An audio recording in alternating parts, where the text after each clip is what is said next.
Hello, welcome to the Financial Talk Point with Breed and Grow Business Home. My name is Peter Calvilan Serubide, and I would like to take this honor to welcome you. With me, I am with Francis Kabinuli Lugolobi, who is the Chief Financial Officer for Breed and Grow Business Home. Our topic is personal financial growth. That's what we are handling now. Why do you need to be financially literate? Why do you need financial intelligence as a person, as an individual? Before you blame the government, before you blame, before thinking of a business, before thinking of an entrepreneurial venture, why do you think, you can also be an employer or an employee for that matter. You're a worker, why do you think you need personal financial management?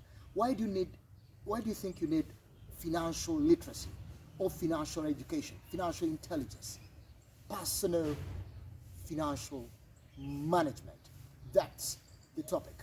Once again, welcome to our Financial Weekly Point from Breed and Grow. And here we are again with Mr. Francis Lugolobi Kabinuli.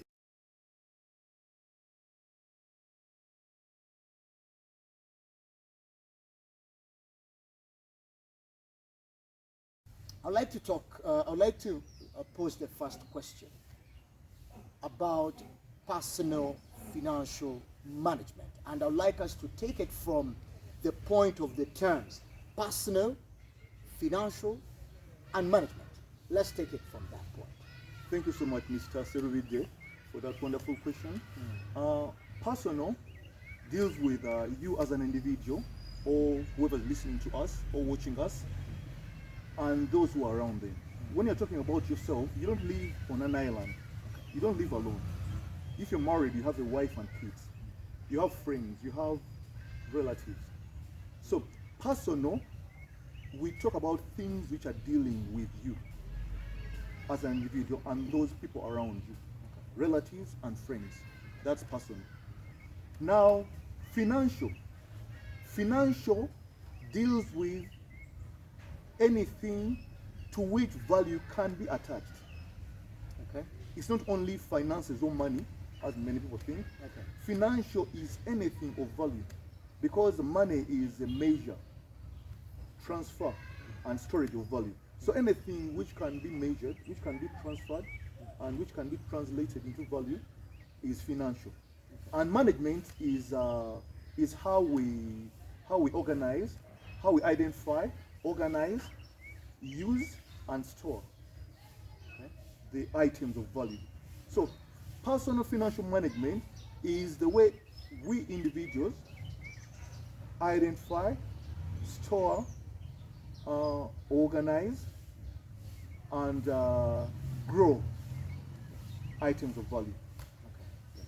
Oh, so in this context, we cannot say that financial only means quick, No. liquid cash, or money, coins and cash. Because money is not an end in itself.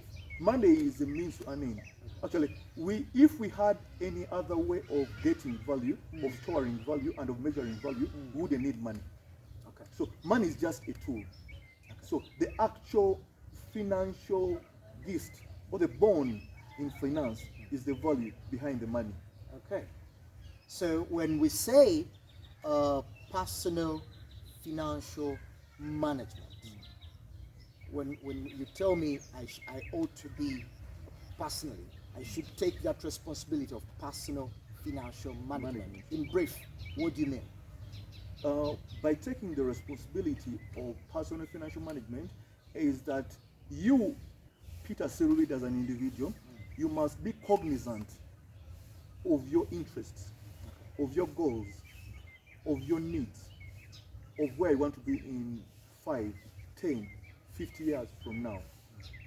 And not only you, but the people around you, your friends and relatives, people who depend on you, or whose future is inclined to yours. Okay. And when you identify those needs, those interests, and those goals, then you you look around the resources available to you, and the resources which are not available to you, but you may be able to access them, maybe through borrowing or any other means.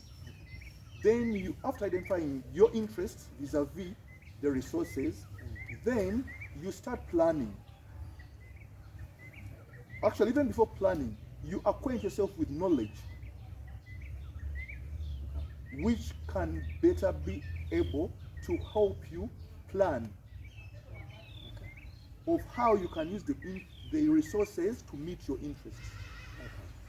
Now, when you start on that process of planning, you identify the particular resources and you bring them towards you, and then you use them, you grow those resources, you manage them as you're managing the other individuals around your life to counteract any other pressures which may divert you from efficiently and effectively using those resources. Um, uh, in personal financial management, you teach us as financial experts. Yeah. You've always said that you need financial literacy and financial intelligence. So you need personal financial literacy and personal financial intelligence. What makes the difference? What marks the difference between the two? And how helpful do the two, how helpful are the two? Yeah. If at all they are helpful in personal financial growth or management. Actually, they are both very helpful and they are vital. Okay. They are an irreplaceable piece in the cog that runs personal financial management. Okay. Financial literacy is the knowledge and ability to understand basic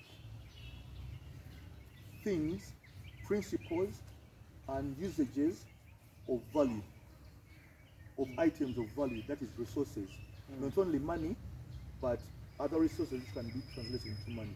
So if you can attach different values to particular resources, you can subtract resources which have been used from resources which are still available. You can identify a way of multiplying the resources to earn a profit. Oh, that is literacy. That is financial literacy. That is literacy. Okay. Yeah. And you can easily translate different currencies, for example, because you have different mediums of exchange in forms of currencies. You can easily translate from one currency to another, from one item of value to another. You can multiply the growth in that way. Those basic precepts make you financially literate. When it comes to financial intelligence goes a bit further. Financial intelligence goes into looking at things like time value of money. Someone who's financially literate may not be able to appreciate time value of money, whereas someone who's financially intelligent will be able to appreciate time value of money. For example, 10 million today is not equivalent to 10 million in 10 years' time. Okay. Let me give you an example. Neither frontwards nor Backwards. A quick example. In 2006, I built a house at 35 million Uganda shillings. In 2006. Today, if I'm to build the same house, it will take me 80 million Uganda shillings. The same house. So that means that the value equivalent of 35 million Uganda shillings in 2006 is 80 million Uganda shillings in form of real estate in 2021, after 15 years. So someone who's financially intelligent will be able to appreciate that divergence. Okay. That means if I have a resource, if I had a resource which was 35 millions in the year 2006, for that resource to keep its value, it should be at 80 million Ugandan shillings worth in 2021. That's a basic or simple I can I can share the difference Uh, between are literacy there- and intelligence. Oh, that's Finances, yeah, literacy and And intelligence. intelligence in finances. Okay. Would it be right for somebody to say, to conclude, that intelligence comes with with an experience? Could we say that you can be financially literate but not necessarily intelligent, or the two are two faces of the same coin? Actually, they are not faces of the same coin. They are on one side of the coin, Okay. but they are at different levels. If you had a two-step ladder, a ladder with two levels, or if you had a house, a storage house, which had the ground level and the first floor, financial literacy is on the ground level. And when you elevate in your knowledge and experience, it's both knowledge and experience. That In build finances, that you become financially Intelligent. intelligent. What do you have to say about this this person who's not been financially literate, or who's not taken personal financial management seriously for the past 5 years or for a decade, but they seem to be leading a financial life that perhaps, in their judgment, is successful and admirable? Why personal financial management? Thank you very much. Very interesting question, because I've met so many people who are successful in life, and they claim they're not financially literate, and they claim they don't want even to know anything about financial literacy, later on intelligence.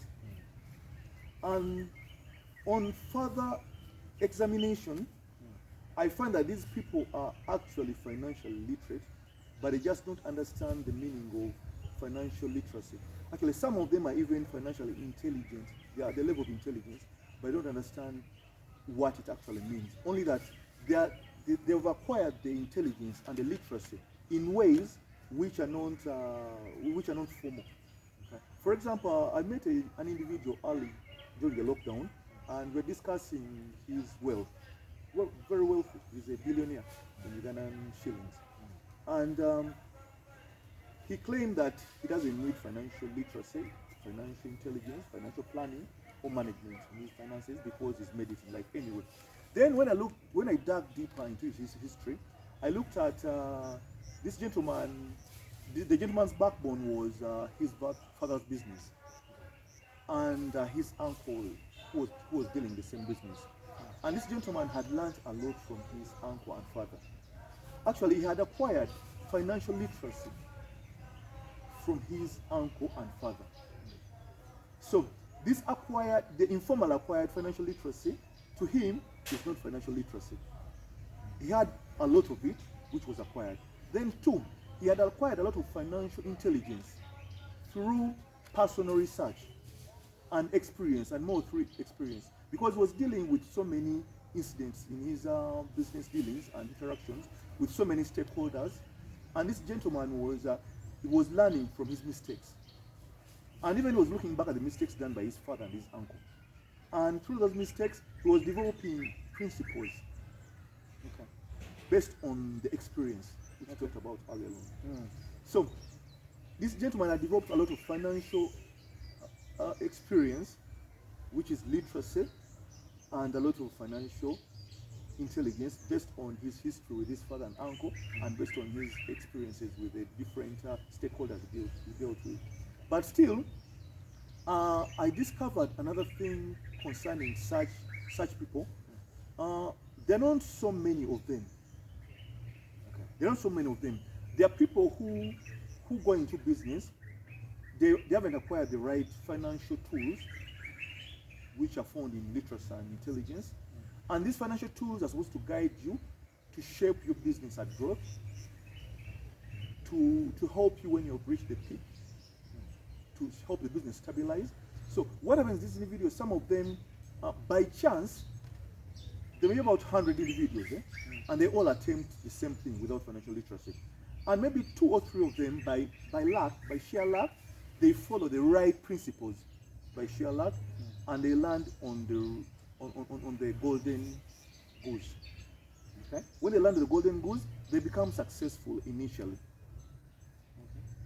But even then, I've seen many of them, the 3% who become successful, many of them realize that when the business reaches a certain level of growth, or when their enterprise, or when their personal growth reaches a certain level of development, they cannot handle it well. They usually go out to specialists. They get lawyers help them out in contracts. They get accountants to help them out in costing certain things. They get accountants still to help them out in filing for their returns, in making financial reports. So in that way, they are getting, and when they interact with these lawyers and accountants and any other professionals, they feed off the intelligence and literacy of the other professionals, and they themselves become financially literate. But even then, when they get these professionals, they seem to dismiss the fact that they're becoming literate and intelligent financially by feeding off these people. So many of these people just deny the literacy or intelligence, but actually they are getting to financial intelligence or literacy. And the last thing maybe I can tell you, the ones who deny the service of the professionals, or who deny acquiring the knowledge and the experience which will get them to financial intelligence from literacy and from the abyss of lack of knowledge in finances, the ones who deny that, they usually bust. Many of them reach a level whereby they need financial planning, knowledge, and intelligence, and because they don't have it, their businesses go bust. You've seen many, I know in your walk of life, you've seen guys who were worth billions of shillings yesteryear, 5 years ago, and today they're nothing. And everyone's wondering what happened. Yet the guy had the resources at his disposal. It's because they lack the right tools to help them in their enterprise. So now that we know that it is inescapable to have, whether you have not yet started running a business or you have started running a business, you can't avoid it. It is inescapable. You're either financially literate or intelligent, or you're not running a business. Actually, it's not only running a business, even running yourself. Okay. Unless you're calling yourself a business. A business, You're yes. yourself a business. Myself, yeah. So even an individual, there are people who are employed. They're earning a salary. They've been earning salary for years, but they're not financially literate. But you can even find an accountant who is not financially literate. Yes, you can find ironical. That's ironic. You can find someone with a master's in business administration or business management without financial literacy. Yeah. So, and someone is employed, they're earning a salary, but they can't utilize that salary very well because of lack of financial literacy or intelligence. So, even you don't have to earn financial literacy or intelligence just to run and manage a business. Even at the level of personal financial management, and you're an employee, you need to have the right tools to manage a salary. I would like to talk to you, Hidayah, if you're listening to me and if you're watching this video. We are looking at personal financial management. Probably at this point, we need to handle the basics. Maybe we've been complicated. Maybe we've been too financial. The terms are so big. But probably let us exemplify. Give simple examples of which demonstrate you need to know something about personal financial management. I would like to ask basics like assets and liabilities. Assets and liabilities, which is a basic of personal financial management. I get a salary, 5 million shillings. All right, that's too much. Maybe I've been overly ambitious. 1.5 million? Okay, 1 million. 1 million. 1 million shillings, okay. I earn 1 million shillings, and I am a young man, around 30 years of age, and my society tells me when you start earning, first get a wife, which is socially plausible, by the way, get children, equally socially plausible, and buy a plot of land. After buying a plot of land, construct a residential house, and that's who a man is. You have an asset. Yep. How faulty or plausible is that thought? I earn plot of land, residential house, buy a car. Yeah, he's good, he's doing well. What's wrong with that? And what is your comment as far as personal financial management is concerned? That take of an individual who is in their 20s maybe, they've gotten a job and trying to accumulate assets is socially plausible. Okay. And it will be plausible only to individuals who are financially illiterate or who lack financial intelligence. An asset is something of value which should help you accumulate more value. Okay? It's not something which takes away value from you. So if you are from university and then you get a job earning 1 million Uganda shillings net, and you start by accumulating assets which are going to take away value from you, you're accumulating liabilities actually. Okay? So building a house, buying a plot, building a house, and buying a vehicle in the first instance would be buying liabilities which are going to take value away from you.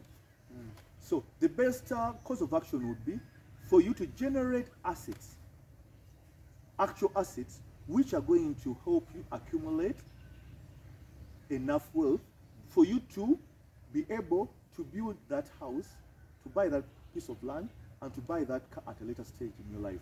So the best course of action would be, even if you're buying a piece of land and you're building a house, that first house should be a rental. Okay. And it should be located in a place where you can rent it out at a higher monthly rental fee. Okay.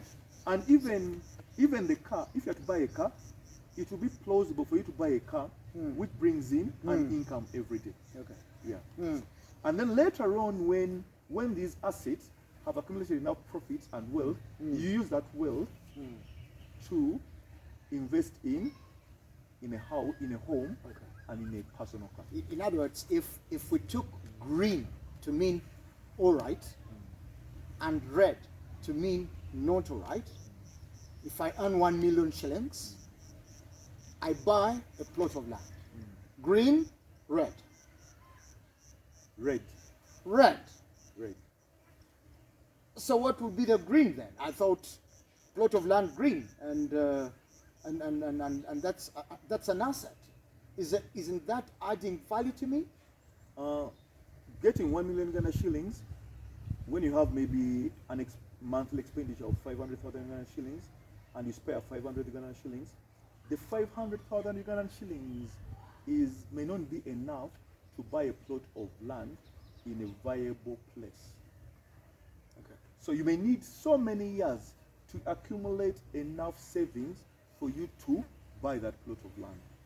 You'd be better advised to look for a low capital business. Okay. Invest that 500,000 you spare every month, let it grow before you can accumulate enough money to buy the land. Yeah. Because every investment you're going to make as an individual has what we call a minimum capital requirement. Minimum capital requirement. That's the least amount of money you need to start a viable investment. You get me? So if, for example, investing in land may require, for example, if you're investing in land around where I stay, in the areas surrounding Nambole Stadium, you would need about 100 millions to buy a 50 by 100 plot of land. How many years are you going to take to save 100 millions by saving 500,000 every year? So it's better for you to invest in something smaller, to invest in a store, in a store where you need capital of maybe 2 millions or 3 millions, and you buy you rent a place, you put up a small store, and you buy food supplies, food supplies or consumables, and then you sell those to people in your community if they are needed, and usually they are needed. Make it look attractive and sell that instead of trying to look for 100 million Ghana shillings to buy a plot of land when you're earning 1 million. Okay. Another basic before I leave. What I'm doing now is to a little break down the what technically we call esoteric information. Esoteric means technical information. We would like to break it down to understand what personal financial management entails. Another example, the concept of saving. Saving. When I get my 1 million shillings, what is saving? Is saving spending on what I ought to spend on, and what remains is my saving? Or I must have a deliberate amount that I save? And what is to save? Is to save to keep money with me or in the bank or something else? What do you have to say about that? You don't save after getting money. Saving begins at the planning stage. And planning begins at an area where you develop interest. You have different interests. You want, for example, you may say, I'm a 24-year-old chap. I want to get married when I'm 27. I want to build a house when I'm 35 or 40. I want to have 2 kids. By the time I'm 30, I want to have 2 kids. Those are interests and goals. And when you have those interests and goals, you start looking for a job. When you get a job, you know the salary. For example, you're going to get a net of 1 million shillings. Before even you get the first salary, you sit down. Hopefully, you've acquired financial literacy and intelligence, and you sit down, and then you start planning for that 1 million shillings. And you say, if I need to achieve this in so many years, I need to have acquired this amount of money or wealth by that time. So when you identify, you put a number to what you want to do, then you know that maybe every month I need 500,000 Ugandan shillings saved. Before even you look at your expenses. You get me? So if you need 500,000 Ugandan shillings saved from your plan, which you've drawn out, you will know that I'm only left with 500,000 Ugandan shillings to spend. So saving starts not at the point where you have earned, but before you earn, you plan to save. To save, yeah. Okay, so you have either saved before you earn, or you have not saved at all. You haven't saved. Because if you wait to spend on your wants and needs before you save, then most probably you'll be left with nil before you after spending, because there are so many needs and wants. Actually, many times we can't meet all our needs and wants.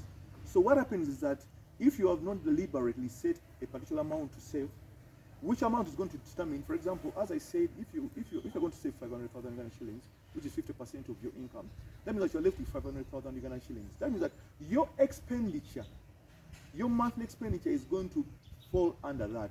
You're not going to go for a bedroom sitting room house, which costs 350,000 Ghana shillings, but you're going to go for a single room, which costs maybe 150,000 Ghana shillings. You get me? Now, you want to fit within the 500,000 Ghana shillings. Then you're going to have meals which fit within maybe 150,000 Ghana shillings every month. Then you'll be left with 200,000 Ghana shillings. From that, you will have transport. You pay for your transportation, your carriages, movement from here to there, and to work and friends. You'll have offertory to church. If you go to church, you'll have you pay for electricity, your car. You'll pay for water and any other bills. But then you see your savings already predetermined by your interests and goals, which also determine how much you're going to spend on your recurrent monthly expenditure. Okay. What is left? It's not what is left of the spending, but what's left of the saving. It's not what is left of the spending, but what is left of the saving. of the saving. I think that's a it's a catchment, it's a catchment word, and I think I like that. To wind up, at least this illustration I think brings it home, what it means to be, rather what it means to apply personal financial management. I would like you now to help us. What must I know? Or what are the things that are important? What is the most important information for me to, what information do I need, if I can say, what information do I need if I am to exercise personal financial management? Are there certain things that I should know, and what are they, if they're there? Yeah. What you should know as an individual who wants to exercise proper personal financial management is that you should have interests first. You should establish your interests, your goals, what you want to achieve in different periods of time. After establishing that, the next step should be you should make sure that you have the knowledge and borrowed experience to use to achieve your goals, your interests.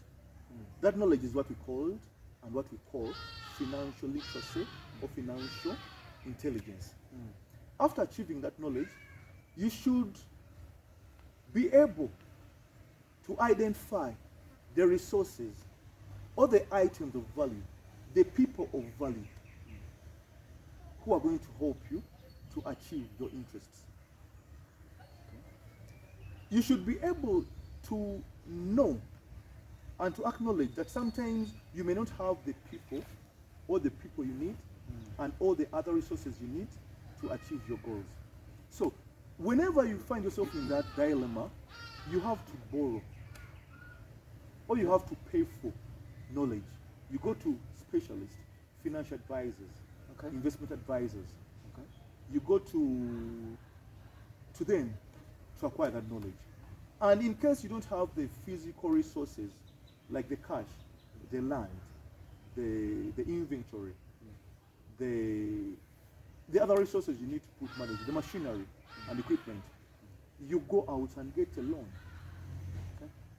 And even before you get a loan, you have to study whether this venture you're going to invest in to accumulate wealth is going to be viable enough. How much profit is going to return, what we call return on investment. Then, in that way, what we're doing is we are planning. You go to the stage of planning. We have business planning or personal financial planning. And whenever you're making this plan, you look at the different stakeholders you need. As a person. As a person. You look at the people you need. We talked about those people. You look at the equipment you need. You look at the government, the taxing system, whether they're going to tax you or not, if there is any tax relief. You look at the infrastructure provided by government. You look at the infrastructure you need yourself to put in place for you to earn that money, to make that profit. You look at your family size. How many children you need at this stage in life for you to be able to prosper properly. Some people, for them to grow properly in the first 10 years, they don't need even families. A family may be one of the things which is going to put you down. Because they're going to spend all the money on recurrent family expenditure, on buying diapers, on buying food for the family and all that, instead of investing that money. Some people need the first 5 years of their productive life, first 5 or 10 years, trying to accumulate wealth to grow their asset base. So you look at that also. You look at the potential clients. Those are stakeholders you're looking at. You look at the competition in what you're going to invest in. After considering all that, then you go to the last part of planning, which you call the financial planning, which has the budgets, which has the forecasts. You put value to the other items you've been looking at. You put value to the people you're going to pay. to give you knowledge. You put value to the people you're going to pay to work for you or to work with you. You put value to the equipment you're going to buy to use in producing the wealth. You put value to the land you're going to buy. You put value to the vehicle you're going to buy. You put value to the advertising to beat the competition. You put value to the taxes you're going to pay government. No, that's the financial bit of the planning. Eh? If you have a family, a child and wife, and the wife is a housewife, for example, you put value to the amount of money you're going to spend on their hair, on their manicure and pedicure.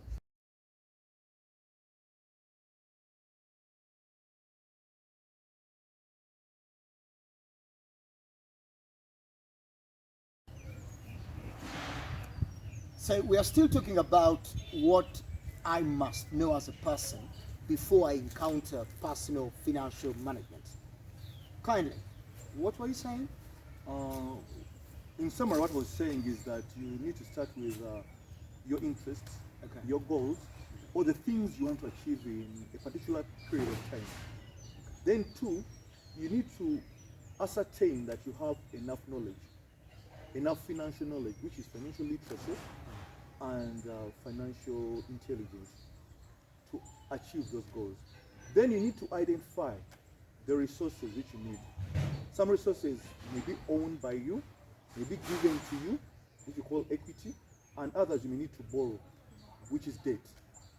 Then in the same way, you need to ascertain that you have the right human resources to guide you through the process or to give you the knowledge you need. Okay. Then you need to plan, to have a personal financial plan or investment plan by knowing whether you should have a wife now, children to spend on and things like that. Then you need to draft a budget, which is a financial plan, which comes at the end of the big investment plan or personal plan. And that plan attaches values to all the other resources or activities you're going to do. And then as you look at the financial plan or the budget, it shows you what's possible and what's impossible. Or it even postpones certain activities from happening today or this year to next year or 5 years from now or 10 years from now. You can push your home, construct your home from year 2 to year 10. You can push a wedding from year 3 to year 5, depending on how the resources will be coming around. Because even this financial plan is also going to show you how much profits you're going to be making and how much of those profits you need to save further and to reinvest in order to earn more wealth. Then after that, you must be able to review the implementation after a period of time. If, for example, every year you may be able to review what is implemented. And as I say that a plan or a budget is a living thing, you can change your budget depending on the achievements of the previous budget or the failures of that budget. This is the weekly financial talk point from Breed and Grow Business Home. Now, in Breed and Grow Business Home, we do have a package entitled Personal Financial Management. And in this package, Breed and Grow has something to say. Now that I have the Chief Financial Officer here with me, I would like you to briefly help us.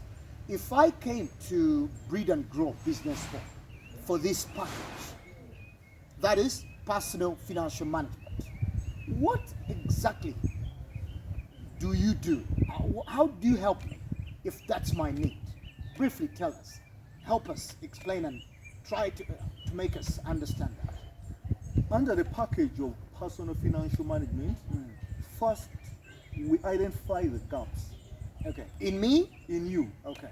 I sit down with you. If, for example, you are a client, you come to us, I sit down with you and probe you to find out what you know and what you don't know. Okay. In personal financial management. Okay. Then after identifying the gaps, I introduce the knowledge and experience which I have to you of what you need to know in personal financial management. Then I look at also your goals,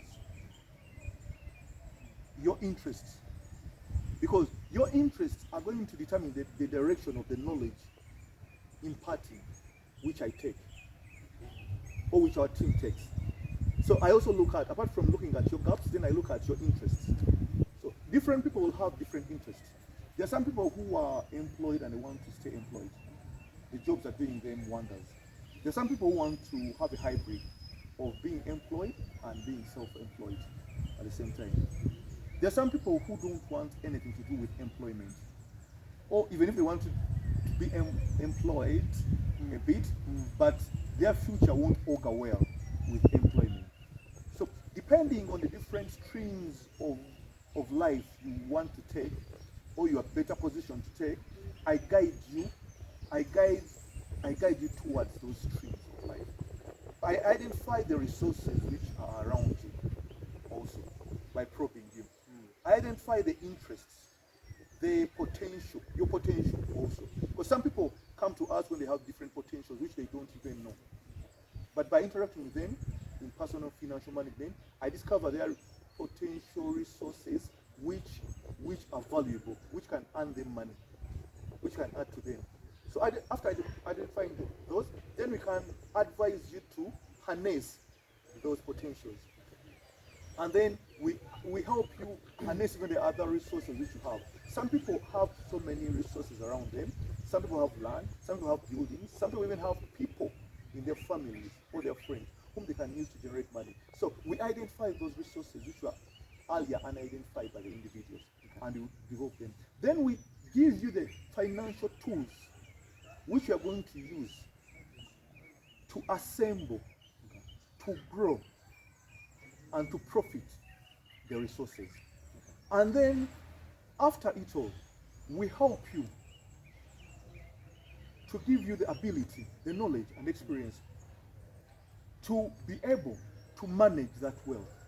It's one thing acquiring wealth, and it's another thing maintaining that wealth. Yeah. And of course, we also give you, in the maintaining bit, we help you, give you the skills to help you transcend the acquired wealth to other generations, to the next generations. How are you going to keep your legacy from your generation to your children's generation, and even to your grandchildren's generation? That's something else we should do. All right. Thank you very much. This has been the weekly financial talk point from Breed and Grow Business Home. We've been handling the topic entitled personal financial management. You've listened and probably understood something little or something big. At Breed and Grow Business Home, we say you are the next big thing. Until next time, bye-bye.